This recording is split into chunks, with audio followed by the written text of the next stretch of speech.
What's going on, Packers fans? Welcome into our Pack-A-Day members Q&A. Thank you so much for being here.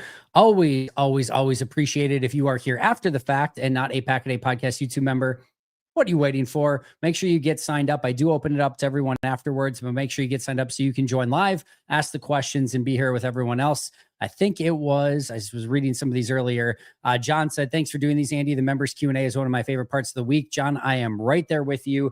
These are one of my favorite things that we do all week long as well. So I appreciate you guys checking it out. Thanks for being here. We'll get to as many questions as we can over the course of the next hour. I do have a radio hit at the bottom of the hour, 3:30 p.m. Central Time. So we'll be getting to that at the end, but we'll try to get to all of your questions before then. We'll start with Rob Westerman. If you could bring back any former player to coach a position group for the Pack, what player and what position group would they be in charge of? Rob, this might be the single easiest question that anyone has asked me. That's not a disrespect to the question. Obviously, it's just a very easy answer for me. Mike Wall. And that's not because Mike and I obviously work together every week and we have a great rapport and everything like that. That helps, but I really, truly, legitimately believe that Mike Wall would be a phenomenal coach in the NFL. I believe he'd be a fantastic offensive line coach. And whether he is offensive line coach, offensive line assistant, offensive line specialist, whatever title you want to give him, I don't really care. I want that guy in my locker room and in my coaching staff in some capacity, almost no matter what. So I love his mind for the game. I love his process-driven, sort of mentality. I just think he would be a no-brainer, no doubt, unbelievable coach for any team in the NFL. So Mike would easily be my answer there. I think he'd make a phenomenal offensive line coach and pretty much almost do well at anything that you tasked him to do, to be honest. So that'd be my answer there.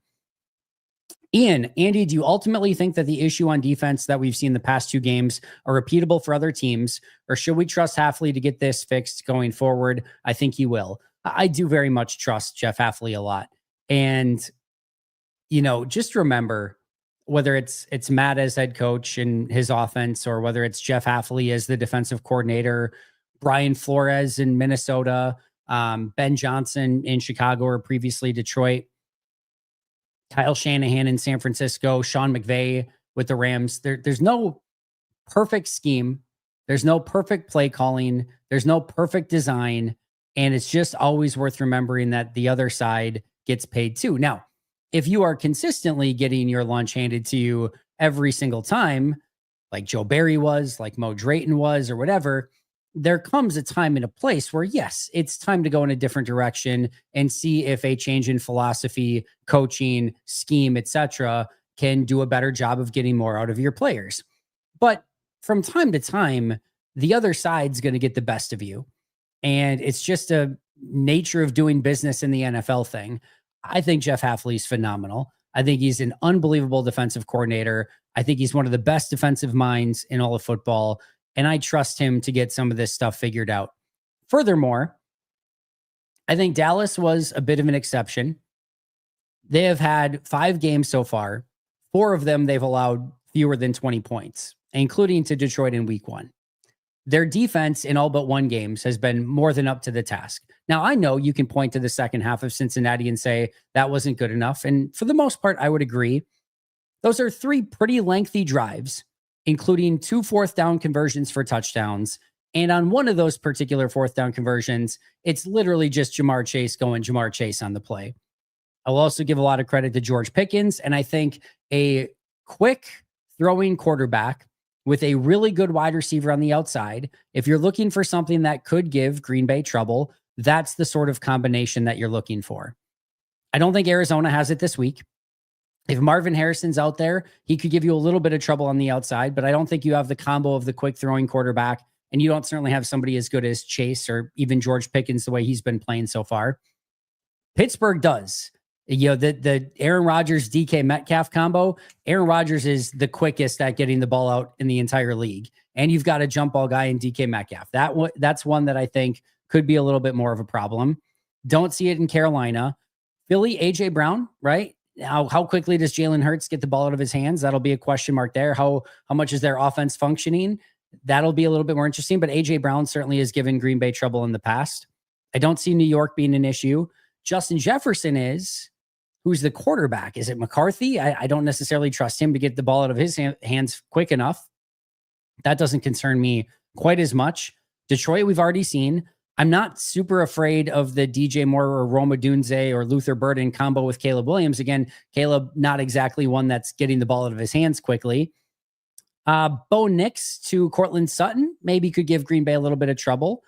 We already talked about Chicago and Minnesota, which leaves Baltimore. Maybe DeAndre Hopkins from Lamar Jackson could give a little bit of an issue there. But other than that, I think Hafley will fix this. I don't think you have a ton of quick throwing quarterbacks with great wide receivers. And I think Green Bay will ultimately weather that storm and be okay. And again, if you have 1 week where you allow 40, that's a problem. You need to get that corrected. Make sure that doesn't happen again. Again, every other week, it's been 18 points or fewer. It's tough to get too upset with the defense when they're putting up those sort of numbers week in and week out. Other than one outlier so far, let's just hope that one remains the outlier and we don't see another game like that moving forward. Zachary, extend Romeo. No trade, no leaving after this year. He is our best option and is very reliable in crucial moments. I personally would answer the phone for Wixon and Igbari, but I'm no GM. You have Golden, Watson, Reed, and Savion there in that room with Heath also being a good option. I don't think we need all 7. And if you give me Dobbs and Wicks, it's Dobbs always. Third for Wicks, you take it. All right, so a couple things that I've talked about already here. The number one thing that I'll say is I have no intention or no desire or no anything of the Packers trading anybody away at this point in time. They are going to need all their players on this team. Now, if you get hey, we'll offer you a, pick for Malik Heath or something, sure. There's always a small exception to the rule, right? I've said this before with Dobbs on numerous occasions.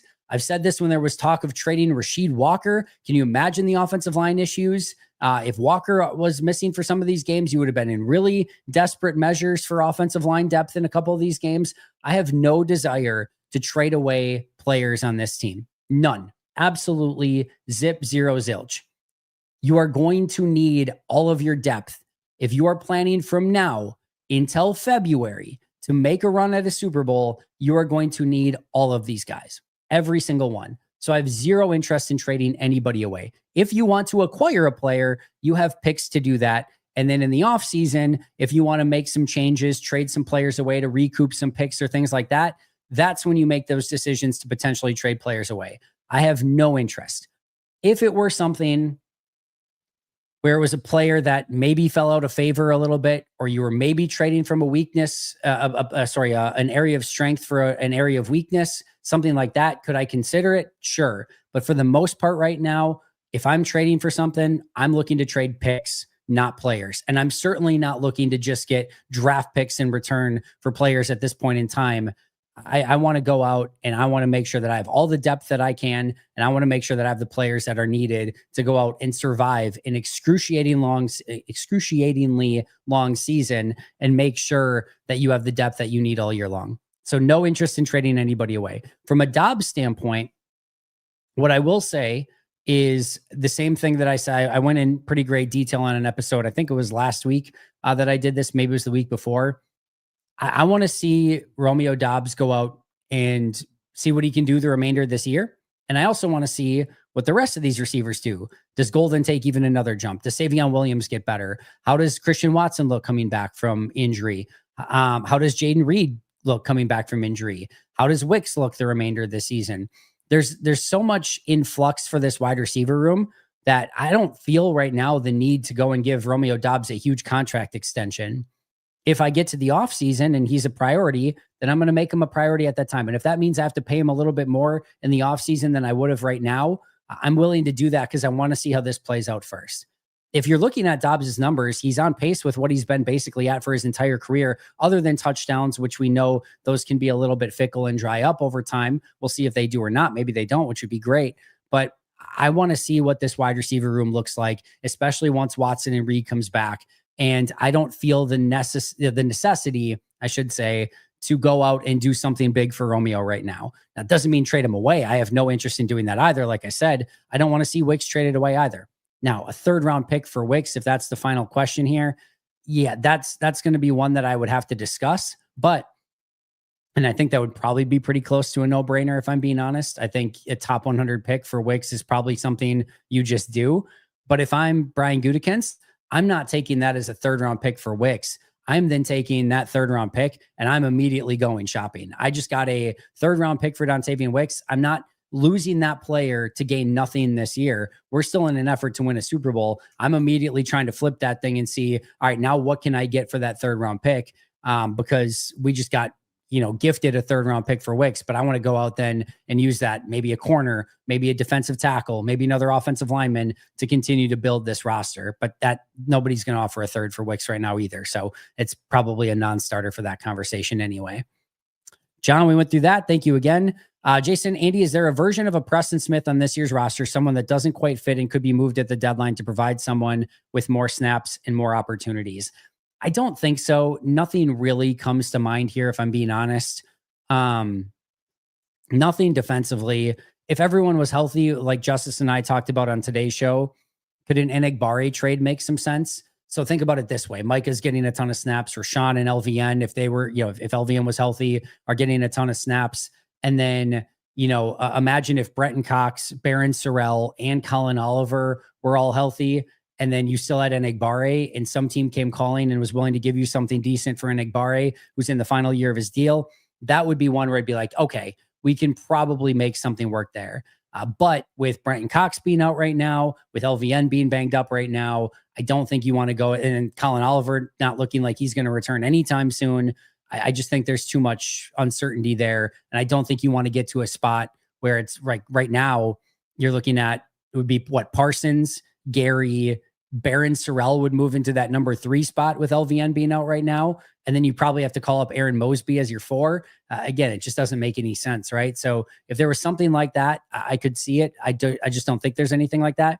Same thing at wide receiver. It might be a little bit different if Christian Watson never had the ACL and MCL injury and was playing awesome, and Dobbs was playing really well, Wicks was playing great, Reed was playing great and healthy, Golden's playing great, Savion's playing great, and he's just like everyone's healthy and balling out. Well, then yeah, you could maybe look at trading one of those. But with Watson not back yet, Reed out hurt, again, you trade away a Romeo or something like that, or a Wicks, and your depth just gets exceedingly thin at the moment. Again, I have no interest in doing that whatsoever. So no, don't see anything at the moment that fits that. The only one that I would potentially see still that could make some sense would be if you get one of those classic sort of change of scenery trades, maybe like a Mayer from the Raiders for a Musgrave for the Packers, flipping tight ends who have maybe not exactly worked out the way that either team has wanted them to. Something like that, sure, maybe. But outside of something like that, I just don't see a ton, unless, again, you're trading draft picks away to help get a position that you could maybe use a little bit more of, again, like a defensive tackle, offensive lineman, or maybe even a corner. Ayuk, 899 or Ahuk. Do you ever consult with anybody on your grades? Example, Mike Wall seems to have really good insights on evaluating offensive line play. Curious if you've ever gotten a second opinion on a player. I have not got a second opinion on a player or an overall grade. More on that in just a moment. There have been plays where I am trying to diagnose exactly maybe what was supposed to happen on that play. This was especially earlier on. Now I'm a lot more well-versed in it, but earlier on there'd be maybe a play where I didn't quite understand the coverage, or there was something where I was looking at it and be like, I don't know where this went wrong. And so I would definitely consult with people smarter than myself when it came to schemes and those sort of things from time to time, just to get a better feel of what happened on a given play, to sort of grade that a little bit better. I have done that. As far as like getting a second opinion on a grade or things like that, the story of the grades, for those of you who don't know, is twofold. Number one, when I started becoming a writer for Cheesehead TV and kind of taking that jump into something a little bit more serious, I needed something that was going to differentiate me from everybody else. And you might think that that was the grades. It wasn't the grades. It was watching every player on every play. That was what I wanted to differentiate from everyone else, is actually having a situation where I was watching every player on every play and kind of tracking things over time, right? So that's what I was doing when I initially started this entire project. Now, in an effort to help me understand that better and kind of track it over time, I assigned grades to it kind of in a way for myself. It allowed me to kind of track it a little bit better to kind of see where things were at. And while doing so, it allowed me then to have those grades and kind of track who was doing well and who was doing poorly over time. And that's how I started it. Now, it turned out that people liked those grades and they liked seeing them. And so I published them and I continue to do it and whatever. Some people hate them. Some people don't like them. That's totally fine. As I've always told people, don't take them as canon or Bible or anything else. It's not perfect. It's never meant to be. It's more meant for my own kind of tracking purposes. Now, what I will say is I put a ton of time, effort, and energy into doing it. And I will also say that if you look over time, the players that have generally graded very well are the ones that have stuck around for a period of time, that have gotten contract extensions and re-signings and have been Packers Hall of Famers and those sort of things, right? Like it has trended very well in that direction. And the ones that have not graded well in my grades are the ones that the Packers have moved on from, and sometimes very aggressively so. So that is something to me where it shows kind of over time that while not perfect, they tend to trend in the right direction based on what Green Bay does with those players on their roster. So if you like them, awesome. Don't take them as perfect. If there was a Packer that was viewing it and say, hey, I disagree with the grade, I would say, why are you even looking at it? You have a coach to go to for your grades. That's what it is. And then the last thing I'll add on top of this, we get to this point every single year. 1 second here. All right. So we get to this point every single year where PFF and grades in general, now mine have not been, at least not that I've seen, but where grades get attacked of like, quit with the PFF grades and they don't know the player, they don't know the play call. Of course not. I do think that PFF does sometimes come out a little bit more holier than thou of like, this is how it is, and this is who's best, and this is everything. And I think that's what kind of puts people off. But what I will say is I do think that if you're doing it the right way, I'm not grading it the same way that an NFL coach would, meaning I don't know exactly, again, what they're specifically assigned to do on that individual play. That's not what I'm grading on the play. What I'm grading on the play is, okay, Zach Tom is blocking a defensive end who's trying to get to the quarterback. And he's clearly engaged with that player. And was he able to stay engaged? Was he able to maintain that block? And was he able to make it so that that player did not either get to the quarterback or the running back or whatever he was clearly trying to do on that play? That's what I'm evaluating on that play. And so if I were to say that, yeah, I'm evaluating it the same way that a coach, I'm not. I can't do that because to everyone's point, I don't know the exact play call. I can glean a lot from the play call based on what I see on tape, but I don't know the exact play call. I don't know the nuance of communication between players of how certain things get passed off in the secondary. That's an impossible thing to know unless you're in the meeting room when those players. But it should go without saying, well, I'm not evaluating that aspect of the game. Is it a gap in the system of like, we can't analyze that? Sure. It's not, that's why, again, it's not going to be perfect. But so if there's like a breakdown in communication, if there's two players and it gets passed off to one and the other doesn't do something, I don't grade that aspect of it, even though sometimes it's a huge negative because I can't know for sure who is specifically at fault on that play. But if I have a player on the outside, like Keyshawn Nixon, that's one-on-one with Jamar Chase on a play, and it's a jump ball to Jamar Chase, I can grade how Keyshawn Nixon played the ball. I can grade whether or not he allowed a completion. I can grade whether or not he broke up the pass or intercepted the pass. I can grade those things, right? So just again, a quick note on grades. Is it a complete 100% analysis of everything that's going on in the game? No, of course not. But I will give credit to PFF. I think they do a good job overall, as long as you use it as a piece of the puzzle. It's not everything. Same thing again for the grades that I do. It's not everything. You shouldn't take it as, well, Andy had, so-and-so as his worst player this week. So he definitely was the worst player. That's how I viewed it.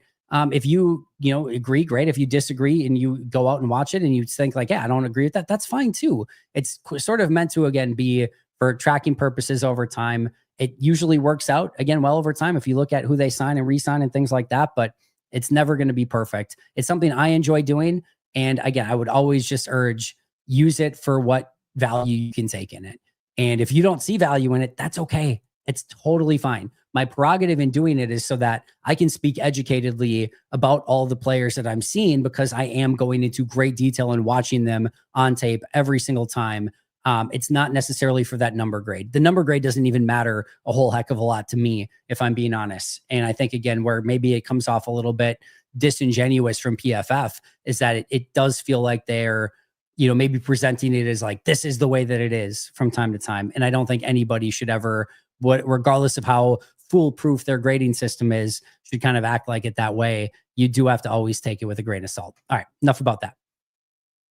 A few talking heads have been saying recently that the level of play in the league is going down since the last CBA. Curious if you found that in your grading. I think, as with anything, there's nuance to this, right? I think right now pass rush play is really good. I think we've seen some unbelievable pass rushers in the league, both now and just even in recent years, right? Aaron Donald, JJ Watt, and even right now with guys like Chris Jones and Abdul Carter, Micah Parsons, Myles Garrett. We're seeing a ton of super talented pass rushers. I think we've seen still some really great quarterback play, especially at the top of the league. And I think even the middle class of quarterbacks is far better than a normal middle class of quarterback group is usually. And I think there's other positions too where you're seeing some really good players. I think offensive line play is down.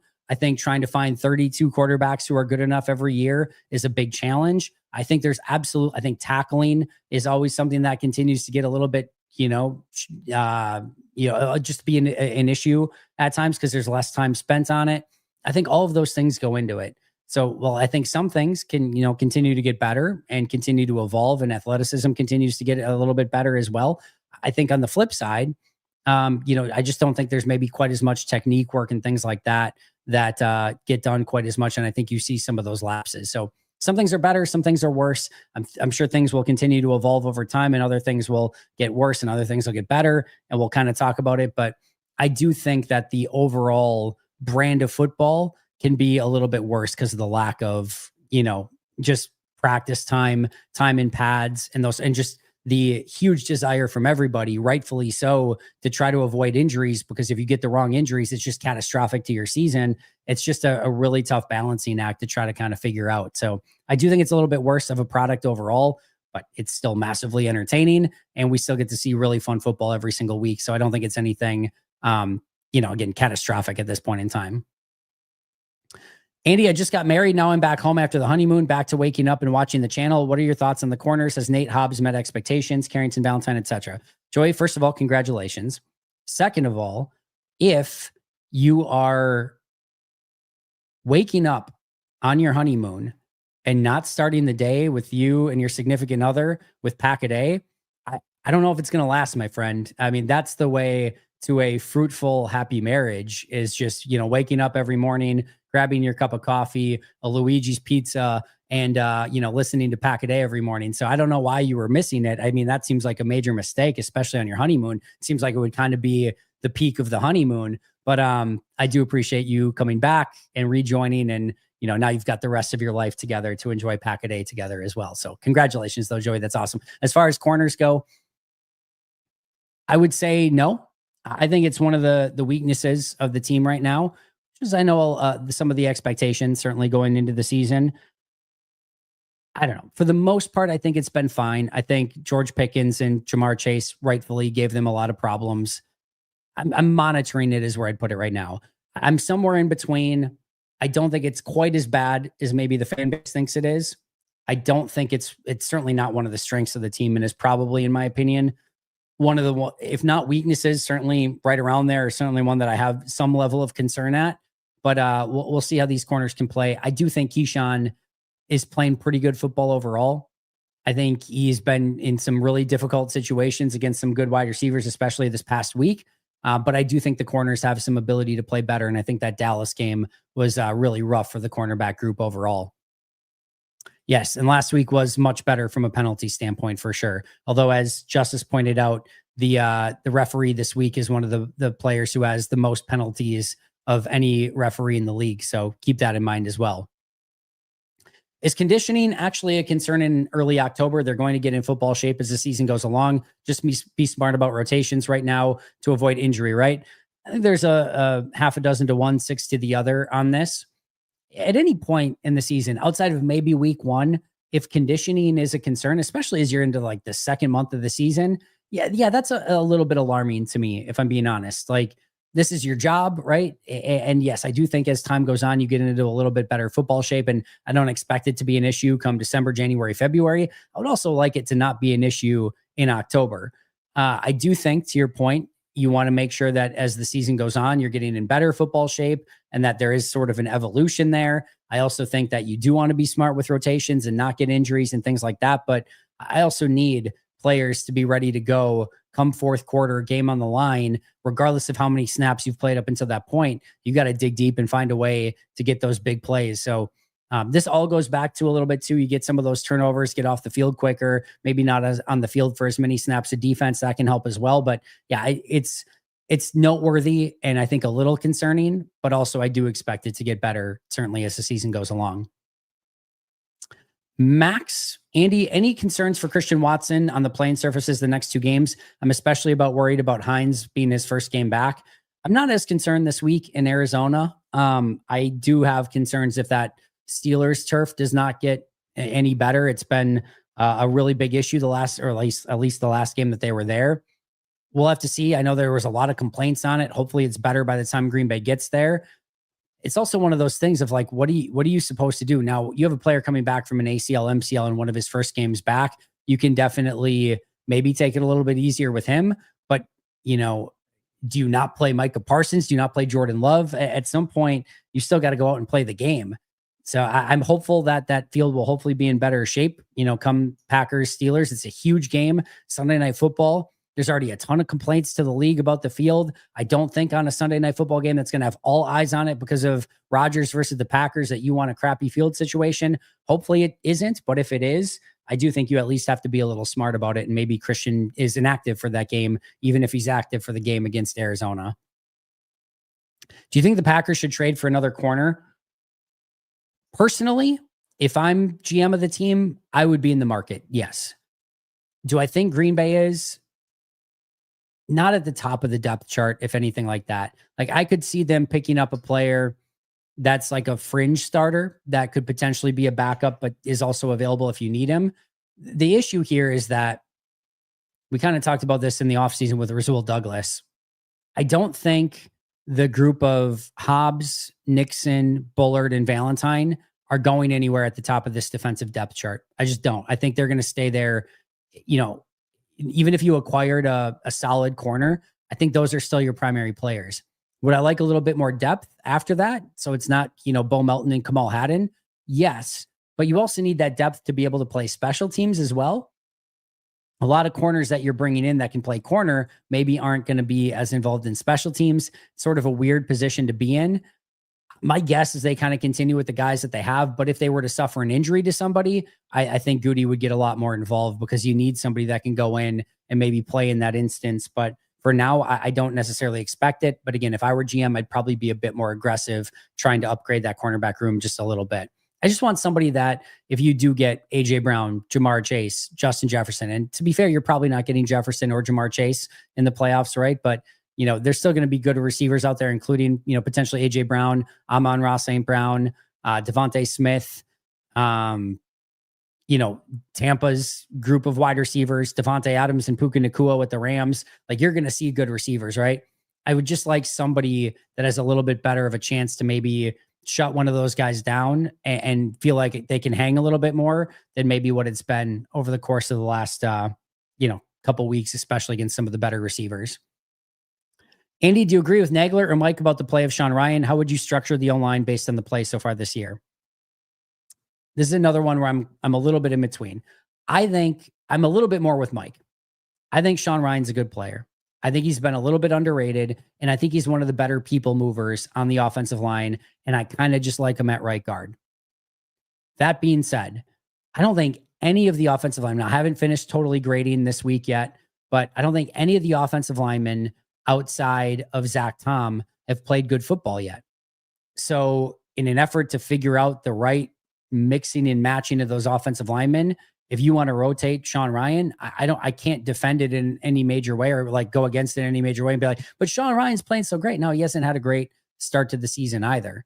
So I can understand why they'd want to do it. I think where I'm at right now with the offensive line as a whole, you went into the season wanting to have Rasheed Walker as your left tackle, Aaron Banks as your left guard, Elton at center, Zach Tom at right tackle, in a rotation between Sean Ryan and Jordan Morgan at right guard. That's where they planned to have this offensive line going into the season. And then everything hit the fan really quick and injuries were king from day one. And they've had to rotate a bunch of guys, move people to different spots and have guys miss games. And you haven't really had the opportunity to see it. And even this past week, Banks was still beat up. Tom was still beat up. Walker was still beat up. I still don't think you got a great feel for what that line looks like.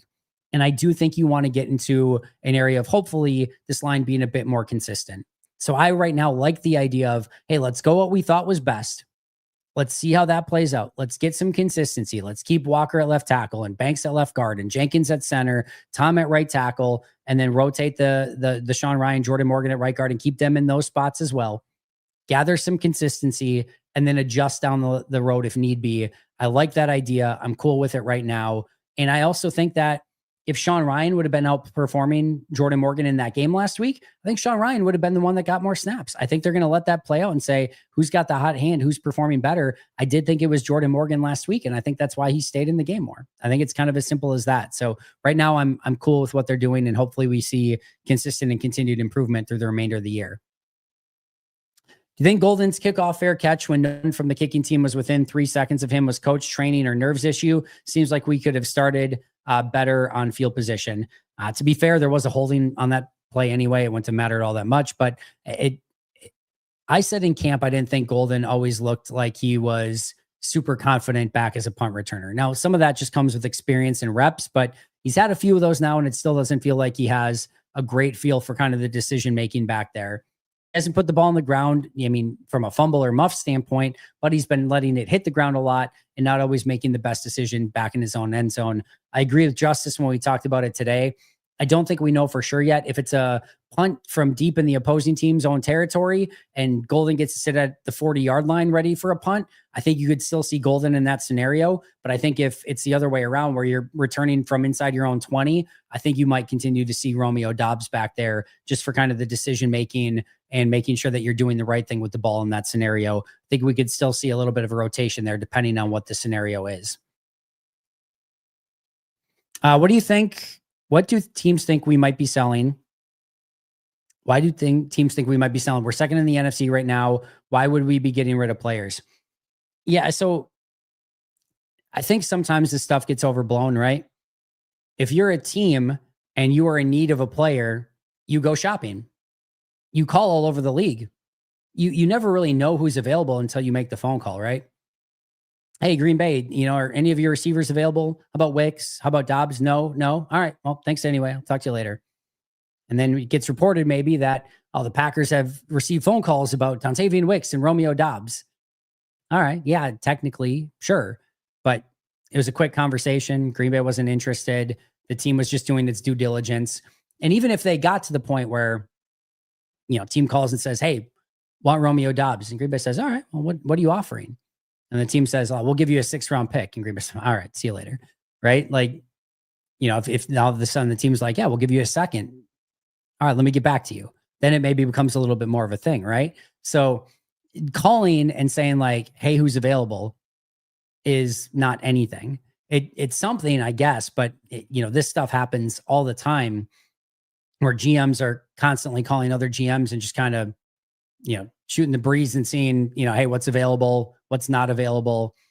Because, and the other thing too, is like, sometimes you need to know that stuff, just like GMs are putting together their emergency board of like free agent wide receivers that are available or guys that could poach off of practice squads.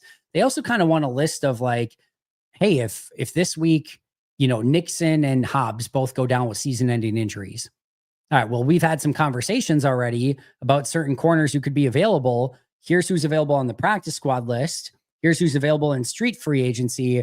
And then here's three or four corners that we've already had some discussions on that we could call, this was one that only wanted a 5th round pick for a player we like. Maybe we give him a call. Maybe instead of a 5th, we could get it for like a 6th and a 7th, or there you start those conversations a little bit more hot and heavy at that time.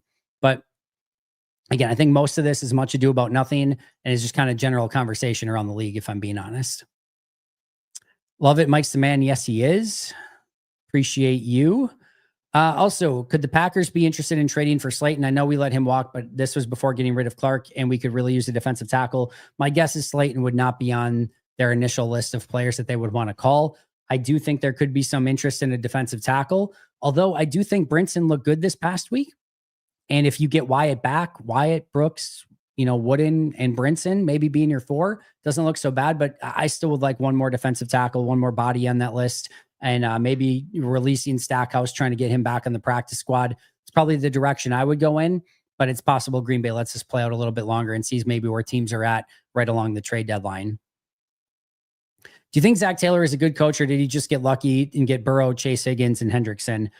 He's a tough one to say. I think for the most part, he's a good coach. I think if he were fired, he would get another opportunity somewhere. I think on the plus side, he's had Burrow, he's had Chase, he's had Hendrickson, he's got Higgins, he's got some really talented players on that team, right? On the negative side, Cincinnati's organization, their structure and everything like that is a nightmare. And Burrow's been consistently and constantly hurt. So yes, you get some good, you get some bad. And I think Cincinnati is just a little bit of no man's land. I think if he was in more of a situation that had a little bit better structure to it and had some good players, I think you would see him be a really good head coach. But Cincinnati is always a really tough place. Really, really tough place. Got to walk back what I said about Matt not making decisions analytically enough. Looked up Ben Baldwin's 4th down metrics, and the Packers are 4th in making the right decisions per the model. I did not see that, but that's good to know. Good to hear. Andy Heard Love joked that the guys don't believe he can run 20 miles per hour. Well, I also can't run 20 miles per hour. And just like Zach Tom, I'm also usually blacked out all through the second half. Where do I slot in the practice squad? Yeah, just a little bit better vertical will, and maybe keep working on those hands, and maybe there's a spot for you, but always opportunities for improvement. Mike Wall for O-line coach. Our current one is very inconsistent. Yes, I know the players are hurt, but I feel like he'll be more technique driven with his approach. Plus, he's always preaching footwork. Daryl, this is always where I say, I don't know how we can know what, the current offensive line coaching staff is doing day in and day out. We don't have an all 22 for the coaching staff. We don't get to be privy to the meetings. We get to hear from Luke Butkus every once in a great while at the podium, and that's about it, right? Maybe Luke Butkus is the best offensive line coach in the league. And maybe he's getting more out of this group of players than anybody else would. Maybe he's the worst. And literally every other offensive line coach would be getting more out of this group than what Luke Butkus is. I have no idea. I know that right now, I think everyone along that offensive line is not even meeting expectations. I think everyone is below expectations for where I would expect them to be. It's usually not a great sign. But I think it's always difficult to say, it's Luke Butkus, so look at the double job he's doing. Tough to say, right? I have no idea how anyone can kind of gauge that, myself included. And the only thing I can go off of again is I don't think the line is performing up to expectations, but this is not super uncommon for a Packers offensive line early in the season. And usually they gel and get a lot better as the course of the season goes along.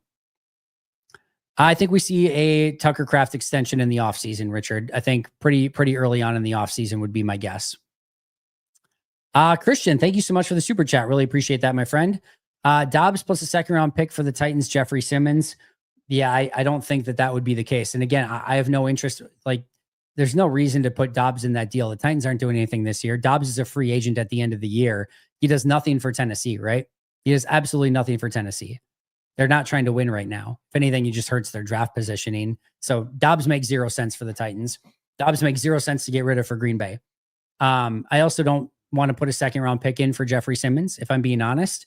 A little bit older, a little bit inconsistent, like him. But the big thing is the contract, too. And Green Bay wants nothing to do with the contract. So I just think this is probably a no all the way around from a pick standpoint, player standpoint. Just don't see this one, Christian. Appreciate the super chat, though, but this is one that I don't think would pass the sniff test for either team. This defense really misses Wyatt. Look at the before and after he got hurt. I think some of that is it just happenstance, I should say. I don't think it's all entirely that, but he was playing really good football. And to your larger point, they definitely do very much miss him. How did Brinson look? Really good. Seems silly that he didn't get any snaps before the week. Given their defensive tackle depth, they were going to need him. Wish he had gotten his feet wet a bit sooner. So I can understand this a little bit. Now, I was, if you guys remember, I was big on Brinson coming out of the draft. I was big on Brinson and what I saw in training camp and said all the way along, they're not going to cut that guy, and he's better than Nasir Stackhouse. Like, no question about it. So why Stackhouse instead of Brinson on the active game day roster? Well, the difference is 30 pounds.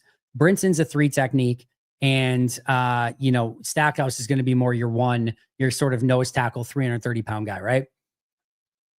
We saw this last week. If you needed more of a 3 technique, and in that case, Devontae Wyatt was out, Brinson got far more snaps than what Stackhouse did. The issue is that on a normal game day, Colby Wooden, Carl Brooks, and Devontae Wyatt all are capable, and not only that, but LVN kicks inside as well. You kind of don't need another one of those guys if everyone else is healthy. And you kind of need a little bit of a bigger body, even though he hasn't done a great job of holding up against the run and the point of attack.